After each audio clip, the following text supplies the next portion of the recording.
Yeah, hi, this is Jason doing another video on several things. One on cleaning meerschaums. I'm actually smoking this meerschaum right now. You can't tell, but there's smoke coming out of it. This is a Beckler. I've had this on before. It's a hand-carved Beckler of Chief Sitting Bull. And one of the ways, this is so simple and silly like all the other things that work. You can use a Q-tip that's been moistened with water. I mean, if you want to spit on there, that actually works real well, but I won't say I do that. This has water on it. And about every once in a while when I see a little dirt accumulating, because I handle my meerschaums constantly, you can see right there was a little streak of dirt or something. About once a week or whenever I see it that they're dirty, you just take a little, it has a little cold water on there, and you just simply gently take off any smudge marks. Now that'll keep it from getting any dirt you might have had on your hand. Of course, you never handle them when you have grease and things on your hand, but when your hands are clean, you no problem in handling your meerschaums. Just take a right in there. They get, for example, can I get in on there? Let's see. They get once in a while a little dirt builds up or something like that. Just take it right off with a little water. And then I've showed this before, I think. Let me pull back a little bit. This was originally made by CAO, a meerschaum antiquing compound, they call it. Well, all it is or their formula was made of different beeswax or whatever they had in there. It was mostly beeswax. I'm trying to see if it actually said on there. And when your pipe's warm, you would just take off this is not, by the way, antiquing compound in here. Now it's my own mixture, and when it's warm, you just kind of highlight it like that once a month or whenever you feel like it, and put the wax on. As you smoke it, it will get warm, and it will start to spread down the pipe. And I just waxed this the other day, so it doesn't matter, but it'll spread out on its own. Do it very lightly, and you don't need a whole bunch on. You just need and you can do it periodically, and it'll start coloring. And then you can see the autograph of Beckler. Let me move in a little bit on that. And that's really all there is to it. Now, where do you get beeswax? You can get it from a beekeeper,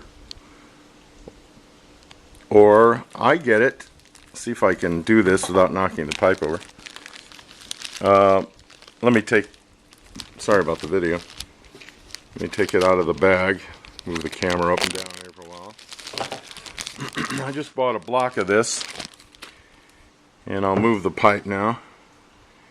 And here is, it's upside down. Doesn't matter, but it says beeswax on it. And beeswax comes in many different colors. This is natural beeswax. Natural beeswax comes also in a kind of a pale green color.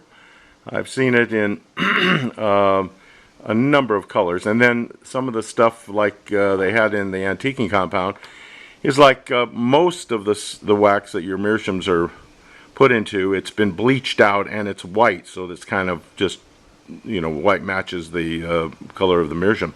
In the last number of years, actually over the last 20-25 years, so they've been, you'll see some of your fine meerschaum pipes actually have kind of a yellowish glow to them, and they look like they've got a lot of wax on them. They do, and it's this kind of wax or something similar, as opposed to bleached out wax. And either way, I've used all different kinds of wax. They all color, as far as I can tell, the same. The original wax they used to put around your pipe. They use let me move this now. They used to use spermous jetty, excuse me, and that is really whale oil from a sperm whale. And you really can't find it today, or you're one of the few who can find it because of all the laws on killing whales. And you used to add oil, and it had a bit of a fatty content. I use olive oil. You can use mink oil. And what I do is I save old chapstick tubes and old tubes like this from meerschaum antiquing compound, And I actually took this beeswax here. I'm trying to find the spot.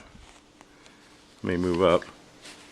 And simply took an empty tube that was put all the way down and filled this tube up. And then you just use it like that.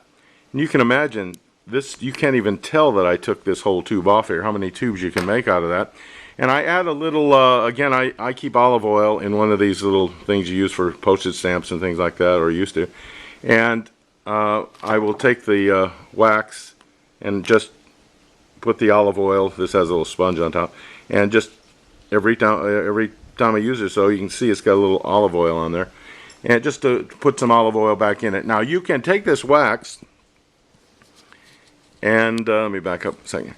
You can take that wax, melt it down very slowly. By the way, that kind of wax, beeswax, will burn easily and has a low boiling point. So you really don't want to boil it like I see in a lot of these different films and things. You want to just melt it down. You can add some oils to it, but that's not what I do. It's just like I'm too lazy. It's just too much to do, although I've done it before. And you can actually dip your pipes in. I've found that's actually not a good. They've already done that when you bought your pipe, and now you're just kind of putting it back in. And by the way, that coloring, for those that might be newer or not know, the coloring, like right in here where it's darkening in so much, even if it were to be Bing cherry brown, right below the surface there, it's white. So if you break that pipe open on a pipe that is completely Bing cherry color, it doesn't color all the way through that meerschaum. It colors all the way to the outside. The wax stops it, and then you kind of caramelize the wax. It impregnates the wax and gets that fabulous sheen and color on it. Well, this is strictly my own thing, and you have to take it from somebody who's been doing it for 47 years as opposed to reading about it. This is not something I read. I just have done over the years. I've got some on my fingers right now. I'm putting right on this pipe, and I only do this a little bit. I only do it once in a while. That's just olive oil, or you can use mink oil. And that sinks in there, and that will help the wax get down into the top layer there. Although it doesn't go deep inside, regardless of what they tell you, it just doesn't.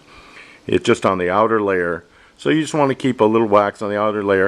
And then once in a while, what you'll do is, whether it's a briar, this is actually made for briars. I've had this on before too. It's briar pipe wipe. It's made actually by the Orango Cigar Company. You can look that up on the internet and order it. And then you take either a soft rag. This actually works better than anything. This is what they actually recommend. This is one of those handy wipes. And you just spread it out. Take your spray it up and down the handy wipe. Turn it over, spray it up and down, and then let it dry out overnight. And then you can use it and use it to clean your stems. It'll keep your rubber stems from deoxidizing, especially if you put a little olive oil on them, and then use use the rag that's permeated with all the waxes. And by the way, this Orango wax has mink oil in it, and it also has I think a little lemon oil, but it does not smell like lemons. And it's made to burn off on your briar pipes and on your stems. And I use it on this rag to even polish up and add just a little wax that way back to my meerschaums. When this dries out, when I have coated, you can see how pretty that is. I will I'll use that rag with all the waxes on everything from briars to, it's not made, they don't tell you to use this on meerschaums. And by the way, you don't spray this directly on any pipe. You spray it on the rag, let it dry, and then use it. And but I use it to polish up my meerschaums all the time, and use it for all the different stems. So anyway, that's a little more information. I hope that's been of some use to you, and use it on your own, and you can do your own experimenting. And I've done over the years, and it's always been great on my pipes. All right, thank you, and come back again. Bye.